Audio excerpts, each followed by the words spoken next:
Call the meeting to order and ask you to stand for the Pledge of Allegiance.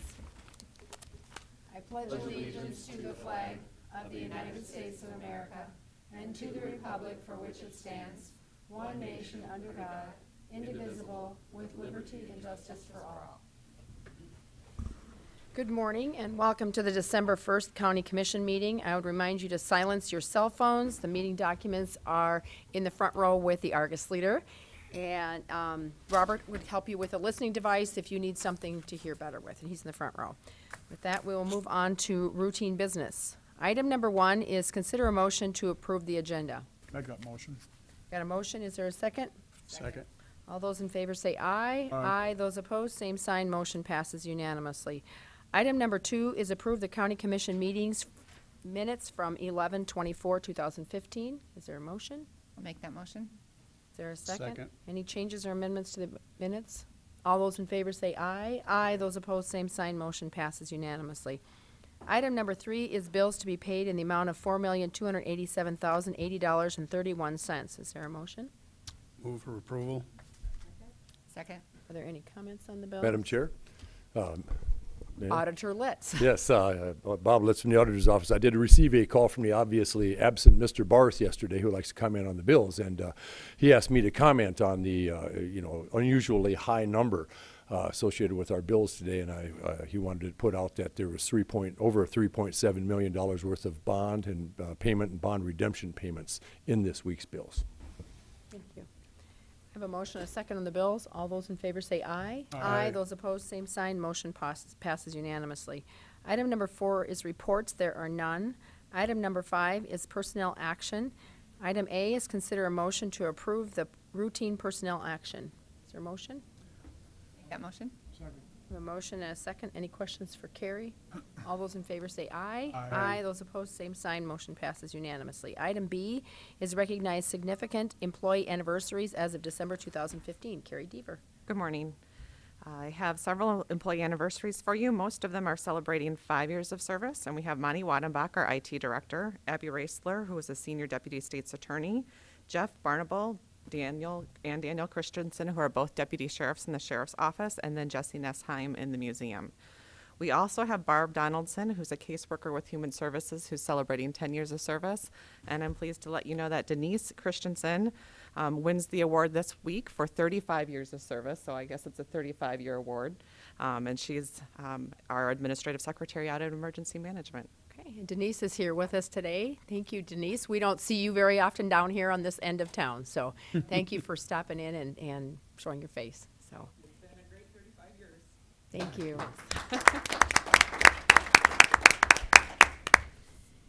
Item C is recognize volunteers of county government for November 2015. Again, over 232 volunteers across county in 8 areas. So our thanks go to them. Thanks go to the volunteers. Thank you, Carrie. Item number 6 is applications for abatement. There are none. Item number 7 is notices and requests. Item A is authorize the auditor to publish notice of a hearing to consider adoption of the Minnehaha County Long-Range Transportation Plan. Item 8, and that's on file at the auditor's office. Item number 8 But we is. need to do Nope. it. We need Oh, sorry, authorization. authorize. I'm looking for a motion. So move. Second. I have a motion and a second. All those in favor say aye. Aye. Those opposed, same sign. Motion passes unanimously. Item number 8 is planning and zoning notices. There are none. Item number 9 is compromise of lien. Item A is DP&O number 22103 for the amount of $18,600 deferred from last week. Kirsten Kapmeyer. All right, thank you, Commissioners. This item, as you may recall, was deferred from our November 24th meeting. I'll briefly summarize the request. The Commission Office has received an application for compromise from a personal representative of decedent's estate. The decedent had incurred several large medical bills that were reduced to lien back in the year 2000, and it stayed on record since that time. The decedent passed away. They're looking to wrap up the estate. Right now there's a probate court action pending to do that. In doing that, the estate it's clear from the record that we've been shown the estate lacks the assets to pay all of the creditors that have come forward at this time in full. The probate court's going to consider which creditors are paid and in what amount in the future. We do have this lien against the property in question, of course, as you know.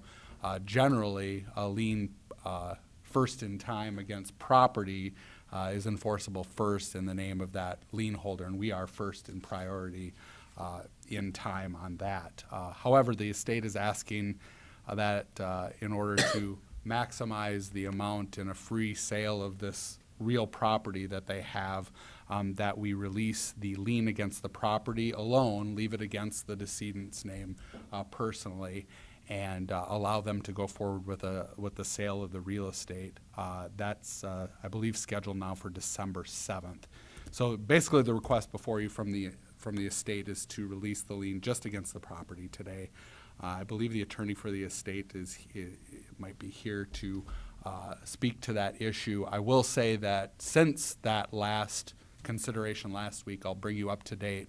We have received releases from two of the other claimants. One of them, the State Department of Social Services, for some, I believe, end-of-life medical residential care. That has been released, that lien for $40,000 approximately against the property itself, leaving it against the estate individually, and also a lien by AAA Collections for some credit card debt. That has been released as to the property only, leaving it against the estate.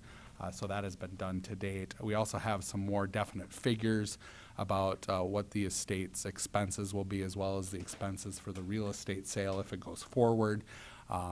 Just looking at that and looking at our priority, I would say it's most likely that the county will be paid in full, even if we release the lien as to the property only as requested today. There seems to be enough assets that our priority in time, or not priority in time, but priority in class, I should say, in probate court would be such that we would be paid before some of the other claimants in full. So I don't know if anyone else wants to address the issue today, but that's my summary of it. Okay, did you want to say anything? Yeah. You just come to the microphone and identify yourself and your address. I am Jim Myers. I'm the attorney for the estate of John Harding. What I would suggest that the county do is release the lien contingent upon sale. And by that I mean do not file a satisfaction of the lien with the Register of Deeds, but rather send the release to the title company, and it is only to be filed then if the sale goes through. So that way, if the sale does not go through, you preserve your position. After closing costs and expenses of administration, there will be approximately $60,000 left to be divided among creditors. What I would intend to do is file a petition with the probate court, give the state's attorney's office ample opportunity to appear at the hearing and to address the issue and to argue as to what the position of the county is. All of the other creditors will be given the same opportunity. I cannot guarantee you what the probate court will do or guarantee you how much money the county will receive. I can pretty much guarantee you that if this sale does not go through, no creditors are going to get anything. So we would ask your assistance in allowing this sale to go through. Are there any questions for Mr. Meyer? I have one question. Commissioner Bender? Jim, can you remind me, have you passed the deadline now for all the creditors to file claims? Actually, the deadline is December 14th, so it is possible that there could be additional claimants that come along in the next 2 weeks. And we would not be able to schedule a hearing until after that deadline is passed. But so far we have at least $150,000 in creditor claims. Actually, there's $150,000 in liens on the property. There's probably $200,000 in total creditor claims. So somebody's gonna take it in the shorts. I don't know. As I say, I can't guarantee what will happen with the county's lien, but if we can't get the sale through, then I guess Wells Fargo in their first mortgage, they'll foreclose and nobody gets anything. Any additional questions? Is there a motion on this? I'll make a Just a minute, motion. just a think minute, we have just a minute. one more Commissioner question. Benega? Kirsten, if you wouldn't mind repeating kind of what your opinion was, I think last week when we talked about our position and its security, if you will, if we do release it. I just want to make sure that I was clear on that because, Sure. as Mr. Myers has said, that without the sale of the property, there's probably going to be no assets.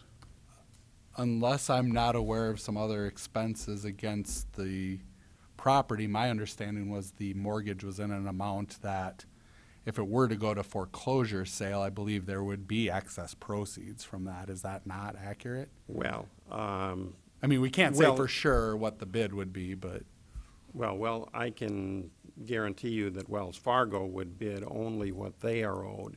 Then anyone else can come in and bid if they wish.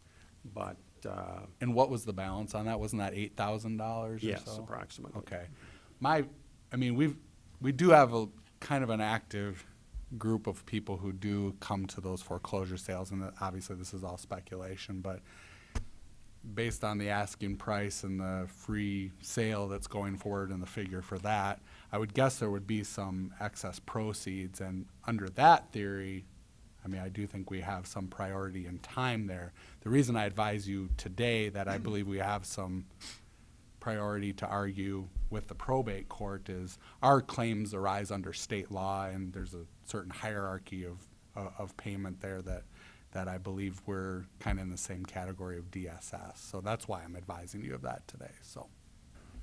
I would Commissioner Benega? suggest, I think, that if the situation goes to a foreclosure, the revenue stream will be dramatically reduced by someone who's going to buy it on a foreclosure sale versus a real estate transaction. Any other comments? I got a Commissioner. question. You had a closing scheduled, and now it's rescheduled for tomorrow? Next Monday. Is the seller or the buyer qualified, Yes. pre-qualified? So there's no reason to believe, although I understand it can happen, that the sale will not go through. There's no reason to believe that it won't go through.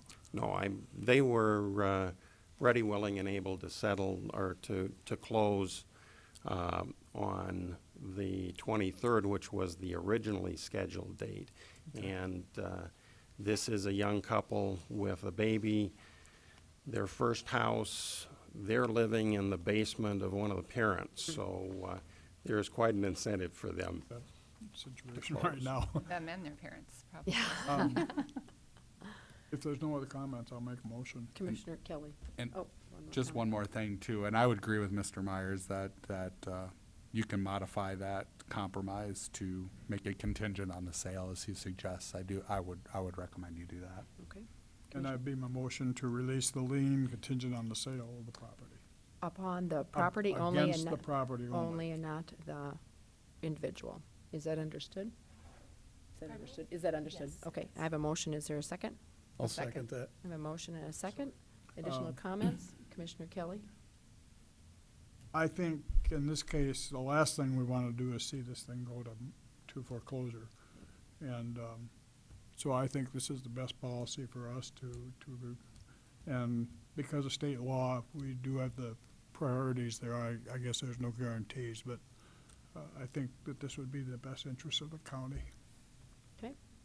I think it was a good thing we deferred for 1 week for more information. I have a motion and a second. All those in favor say aye. Aye. Those opposed, same sign. Motion passes unanimously. Thank you. Item number B is consider a recommendation by Hauge Associates for compromise of lien number DP&O number 38509 in the amount of $671.20. Robert Wilson. Commissioners, this is a request for a compromise that was brought forward by our collections contractor, Hauge Associates, for DPNO 38509. One thing I'll just mention and point out early that you may have noticed is when you look at our lien summary sheet, the total amount is different than the amount that we are looking to settle this for. The reason is that last lien, the court-appointed attorney amount for $1850 is out of Mitchell, out of Davison County. That's what's represented by the 8 over on the far right hand of the sheet. So I would just point that out so that our total lien amount is $671.20. And with that as the total Minnehaha lien, Hauge is recommending and brought this to us that we settle that upon a payment of $503.40, representing 75% of the total lien. Okay. Any questions for Robert? Is there a motion? Go ahead. I would make a motion to accept the compromise. I'll second. Motion is second to accept the compromise for $503.40. All those in favor say aye. Aye. Those opposed, same sign. Motion passes unanimously. Thank you, Robert. The next item is opportunity for public comment. If there's anyone that would like to speak about anything that is not on the agenda. Okay, seeing no one, we'll move on to regular business. Item number 10 is the FEMA briefing on proposed amendments to the Minnehaha County Floodplain Management Ordinance of 9 Mile Creek Watershed. Scott Anderson, good morning, Scott. Good morning. Scott Anderson, County Planning. And this morning, I would like to introduce two good friends of ours, Tom Bierney and Barb Fitzpatrick. And they will be giving a short presentation on some proposed changes to our flood ordinance.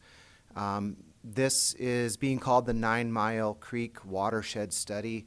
And primarily, and as you'll see in this presentation, the bulk of the changes and the work that's occurring is within the city of Sioux Falls and Lincoln County, primarily Lincoln County. The 9 Mile Creek watershed is a rather large watershed that flows down towards T and into Lincoln County.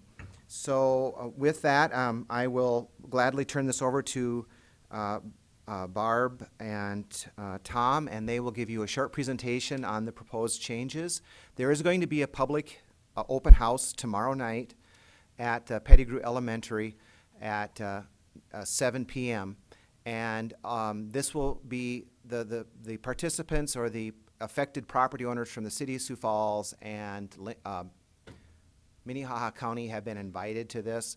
Notices have been sent out to all the affected property owners, informing them of the meeting tomorrow night. So with that, I will turn it over to PowerPoint presentation. I'll turn it over to Barb and Tom, and they will be glad to show you what's going on. Okay.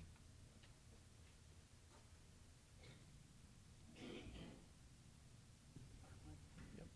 You can just go up and down on the touch screen or the mouse, whichever you prefer. Do you need an address?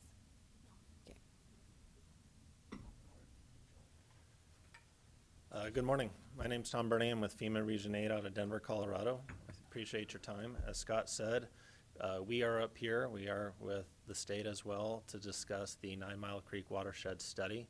This is a study that will be impacting Minnehaha County, as well as Lincoln County, the city of Sioux Falls, and the city of T. The impact to Minnehaha is pretty minor. Based on our calculations, we are only looking at about 10 properties that will be impacted, with one structure going into the floodplain. What I want to do right now is just quickly run through what this project entails and kind of talk about the implications of this and the timeline associated with it. As Scott said, there is a meeting tonight at 7 o'clock for the public to come, for the residents of the city of Sioux Falls as well as Minnehaha County, to see this presentation, to ask the questions and find out if they want to appeal, if they want to see the impacts on the insurance, how to do that.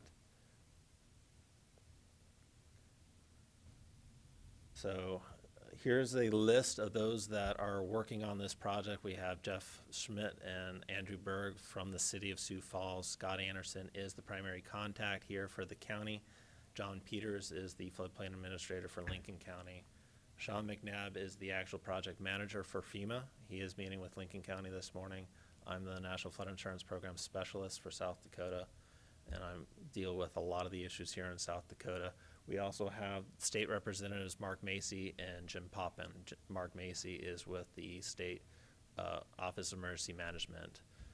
This Sioux Falls project, the main reason behind this project is new engineering methods. So this area that is being impacted and revised is due to development and growth.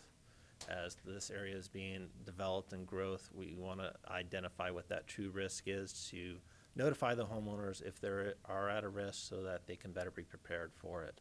This study is was based on information LiDAR, which is topography that was gathered in 2012, and it was done on the ground boot survey, and then correlated with the 2013 high water marks. The information that is being produced in this study correlated fairly well to the recent, I think it was June flooding event that occurred. The city did go out and verify based on that where the floodplains are, and things really did correlate pretty well. This study was officially released on October 8th as preliminary information, which means we took a study that was created by Stockwell Engineering. It's a local firm. They did the study. They produced it. They provided it to FEMA. FEMA went ahead, updated our maps, and on October 8th, we released those maps to the public and said, this is what we are proposing. And what we are here today is to say, this is what we are proposing. Are there questions on it? Is there anything that the counties, the cities, or residents have to alter or change the maps if they want to provide comment on it? That's what this process is, to provide the city and the communities and the residents to look at it and provide feedback on it. There are 7 revised flood insurance rate map panels. So as a result, there are areas that are being touched within Minnehaha County that are not having their floodplains revised. But based on our map scheme, it looks like a very large project. As this is a physical map revision, we are going to update our flood insurance study, which will require the county to update and basically redo their ordinance, just to say our ordinance is based on this effective map. That's part of the reason why we are here. It's a very similar process to what's going on for the Sioux Falls levee project. So we've gone through that once. This is the same type of meeting and same type of process that we are going down for this project. Here's a map of the areas that are impacted. As you see, a lot of it does fall within Lincoln County and the city of Sioux Falls. Mainly the impact for Minnehaha County is going to be in the southwest corner of the county. The impact, a lot of it is going to be the city, but the county is going to be impacted, which will which would require the county to update their ordinance.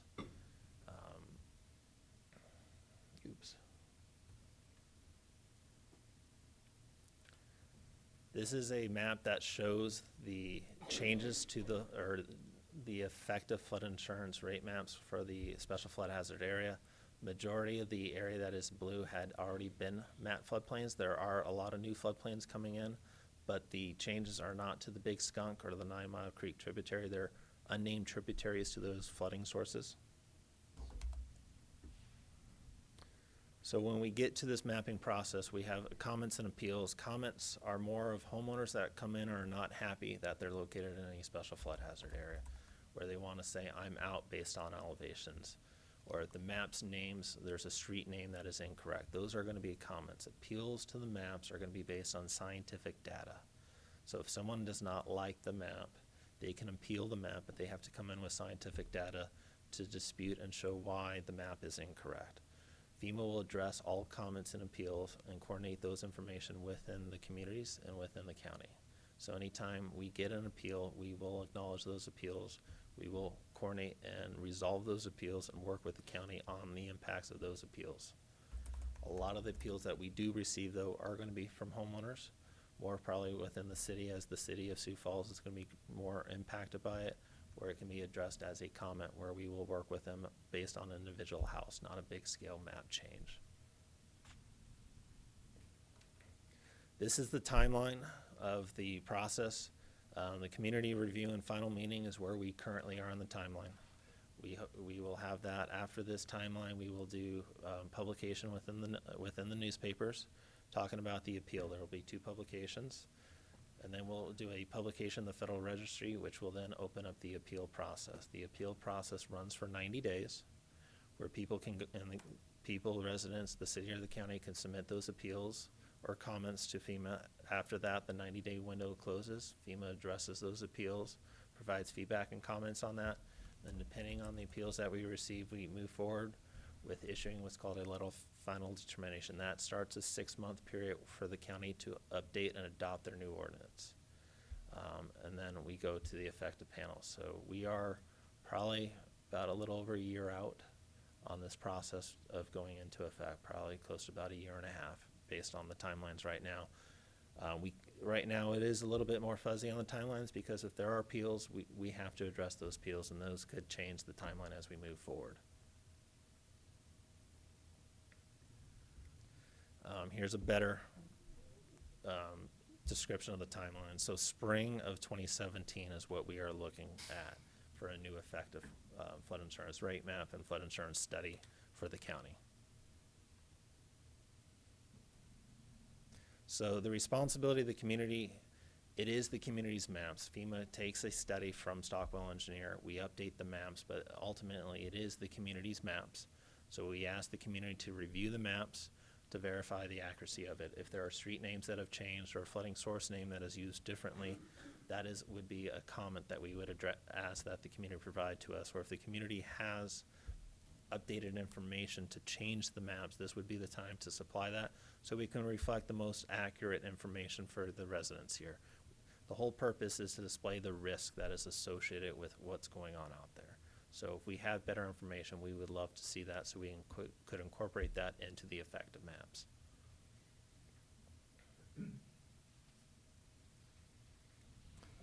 Whenever we talk maps, we always hear questions about insurance. What are the insurance ramifications? As I said, we are looking at one structure going into the special flood hazard area. So if we're going from outside the floodplain into the floodplain, if there is a federally backed loan, it is a requirement to carry flood insurance. So that is going to be an impact for that one resident. That one resident can do, quote, a comment or apply for a letter of map amendment to get that structure removed or reevaluated. For those that are going from a high risk, meaning in the floodplain out, that would drop the mandatory requirement of flood insurance, which then they can go ahead and purchase flood insurance at a reduced rate. It is always up to the lender to determine whether or not they're going to require flood insurance, even if you're even if you're outside the floodplain. And we do have areas that are going to be impacted, but there's no change to their risk. So whatever their risk was before will remain their current risk.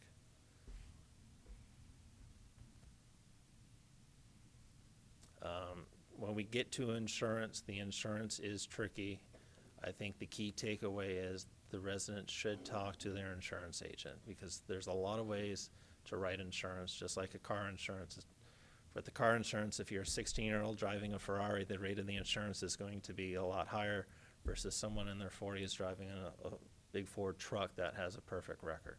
Same kind of principle applies to a house. If the house is older, it may be rated a certain way versus a new house that was what we consider built-in compliance. So we would always recommend that anyone that has questions about insurance, discuss those with their insurance agent. They can go over the particulars of that.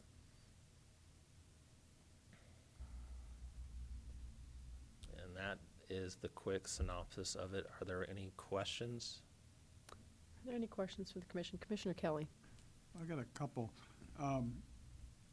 You know, FEMA says, well, go talk to your agent about the insurance, but in fact, the insurance can be a very significant amount of money. That's correct. Can you give us any idea on, say, a $200,000 home, what flood insurance? So the insurance rating is tricky. So a $200,000 home that is not located in a special flood hazard area with a $100,000 coverage of content, which is the maximum coverage through the National Flood Insurance Program, they may be eligible for what's called a preferred risk policy, meaning I know I'm at risk or I know this area has received flooding, but I'm not technically in the special flood hazard area. I'm a low risk. A policy of that rating would be approximately $550. Oh. There may be certain surcharges If it's a secondary home, they may receive a $250 surcharge versus a primary residence.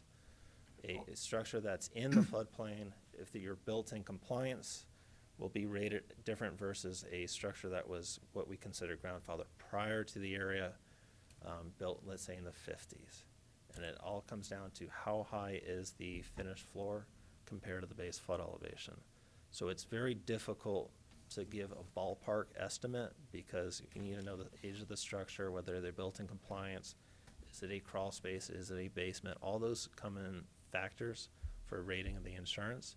It could be $1,000, it could be a lot more depending on the age and the way the structure was built. So unfortunately, I don't have a better answer besides that preferred risk policy for you. Right, it gives me, yeah. I guess what bothers me is, and it's not so much that we've only got one structure in the county, but somebody has a home that all of a sudden, because of new engineering techniques, they make it in the floodplain. You know, they've been in the home for 10 years, and all of a sudden now they're having to buy $2,000 worth of insurance. Is that what in effect happens? In some cases, yes. So sometimes what will happen. But it's because of a technological changes, not any change in his conditions, or? No, it could be both, actually. It could be technology. So some of these studies may, and then that's not the case here, may have been an old study from the 70s that have been updated. This is a brand new study. A lot of this area that is being impacted is being studied for the first time, meaning that at the time the maps originally were produced, the area was not seeing development and growth. So FEMA does have limited funds and budget, and we work with the community to say, where do you want us to map? And at the time the maps were made, there was not a lot of growth going on out here, so we did not do a study out here. So this is an area that is being studied for the first time because of the development that's going on. So that's why, for this particular situation, they're going to see a new floodplain coming in. Other times, it may be a new study or a study that's been old that has been updated because we now have longer records of precipitation, how much water is going to flow. It might have been 25 years worth of new records, and the weather is changing, so that comes into the way the models are run. So there's a lot of factors and a lot of changes. So it could be technology, or it could be environmental. The creek has migrated, or someone did a project, and now that creek that used to be over here has moved and been channelized over here based on a project that needs to get reflected on that. Okay, but, and this only affects if you have a federal insured mortgage, is that correct? Correct. So I mean, if you've been in a house for 25 years, you have your mortgage paid for, then there's you really not, have the option of whether or not you want to buy it. right. So these maps are for flood insurance, but it's also about risk assessment. So if you do not have a federally backed loan, your house is paid off, there is no mandatory purchase for flood insurance. The lender, if you're outside the floodplain, the lender still may say, I want to protect my asset and require flood insurance. But the impact really is, if you're in the floodplain, you have a federally backed loan, then it's going to be a federal requirement to carry flood insurance. And what about those people that have, that bought a house 10 years ago, have an FHA loan? They're going to be mandated? They would. So if they bought a house, it doesn't matter if you're the first owner or second owner, but if you own a house that's in that floodplain, you have a federally backed loan, then you're going to be required to carry flood insurance. And then at that time, they would talk to the agent to figure out what is the rate of the insurance. And then we start down in this decision tree. Can we get what's called built-in compliance? Was this house built 10 years ago, not in the floodplain? We're going to reward you and provide you a lower rate of insurance for that. Was this house built in the 50s? There's a different rating for that. So it comes down to, once, if you're in, you have to buy flood insurance. We start down this decision tree making process. Thank you. Additional questions? Okay. This was Commissioner Benning. No, go ahead. Tom, if in fact there's undeveloped property that's now in the floodplain, are they still able to build in that plain, or is there engineering changes that need to be met to be able to do that along with the insurance issue? So the insurance issues pertain to a structure, so a vacant piece of land will not have a insurance implication. If you have land that is within the floodplain, you are allowed to build in it, but you must follow the county's floodplain ordinance. Okay. Commissioner Bender? No? Any additional questions? Okay, this was just a briefing. Scott? I just want to make sure that everyone is clear of the date for the public open house, which is tomorrow night at 7 p.m. Pettigrew Elementary, which is on 53rd and Klein.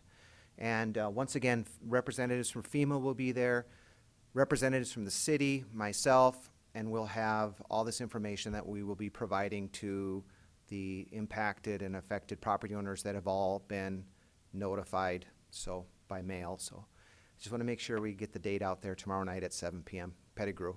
Thank you, Scott. If there's no additional questions, we will move on. Thank you, Tom, for coming in the snow. Item number 12 is we're on item number 11. Consider a resolution to declare certain mobile home distress warrants for unpaid property taxes as uncollectible. Robert Wilson. Morning, Commissioners. Robert Wilson with the Commission Office. This is an item you dealt with last week to declare certain mobile home distress warrants as uncollectible. There was a question about one of the figures that was included in that table. After that discussion, I got some updated information from the Treasurer's Office on that. We have included that updated information regarding with the amount of one of the back taxes owed. And so we would just ask you to approve this resolution with the correct amount for the item that was in question last week. Yes, there was a typo in our resolution last week, and so we're just correcting it.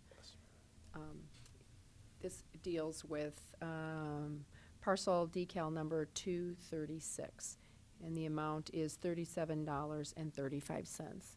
Are there any questions? Otherwise, I'd look for a motion to approve the resolution. I'll make a motion. Second. I have a motion and a second. All those in favor say aye. Aye. Those opposed, same sign. Motion passes unanimously. Thank you. Item number 12 is consider a bid award for the W.H. Lyons Fairground Facilities exterior repairs. The bids were open November 18th. Robert Wilson. Good morning, Commissioners. Robert Wilson again. On November 18th, we did open the bids for repair work up at the W.H. Lyon Fairgrounds for following hail damage from last summer. We received 5 bids on this one. The low bid was from Calb Construction at $140,990. And that is, again, the low of 5 bids. The estimate from our insurance company, Midwest Family Mutual, to repair this damage was $158,441.22. So we're looking at a bid under the estimate, which is always good news. Again, this is to repair damage that was done to roofs, siding, and flashing on buildings, including the Nordstrom multipurpose building, the horticulture building, the old McDonald's farm building, beef barn, and the dairy barn. Again, the county has already received a payout amount of a little more than $91,000 from this insurance payment. There's a holdback amount of approximately $56,000 that will be paid once the repairs are completed. Those with the estimate coming in, the bid coming in less than the estimate, that the remaining amount may adjust to reflect actual cost. But we will work with our insurer and the contractor to get this completed and get this project wrapped up. Any questions for Robert? I'd look for a motion. The request is to accept the low bid from Calb Construction for the cost of $140,990 with the option of additional siding replacement on the horticulture building at the cost of $9,000. And that would be included in the bid, in the motion? Yes. Yes. Is there a motion? I'll make that motion. Is there a second? Second. I have a second. Motion and a second. All those in favor say aye. Aye. Those opposed, same sign. Motion passes unanimously. Item number 13 is the Minnehaha County Commission Liaison Reports. Are there any reports? Okay. Item number 14 is new business. Is there any new business? Item number 15 is old business. Robert, did you have old business? No, it's walking out. Okay.